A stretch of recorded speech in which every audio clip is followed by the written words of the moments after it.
जय भारत। मी Amreen Khan, Aurangabad UCN TV नेटवर्कमध्ये आपले स्वागत। आता एक नजर आजच्या ठळक घडामोडींवरती। लोकसभा निवडणूक निकालापूर्वी सट्टा बाजार झाला गरम। भुमरे, जलील, खैरे तिन्ही पसंतीच्या उमेदवारांवर सट्टा लावणाऱ्यांची संख्या वाढली।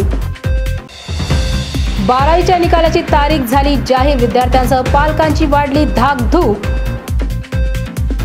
भंते विशुद्धानंद बोधी महाथेरोंच्या उपस्थितीत संबोधी अकादमी तर्फे बुद्धलेणी परिसरात दुसरा सर्वधर्मीय सामूहिक विवाह सोहळा संपन्न। महायुतीतर्फे रात्रीस खेळ चाले पैशांच्या पावसांचा। शिवसेना नेते अंबादास दानवेंचा भाजपला टोला। कोरोनानंतर आता JBS आजाराची नागरिकांवर टांगती तलवार। दुर्लक्ष न करता वेळेस इलाज करण्याचे तज्ज्ञांचे आवाहन। गुरुकुल ऑलिम्पियाडच्या विद्यार्थ्यांची 10वी बोर्डाच्या निकालात उत्कृष्ट कामगिरी।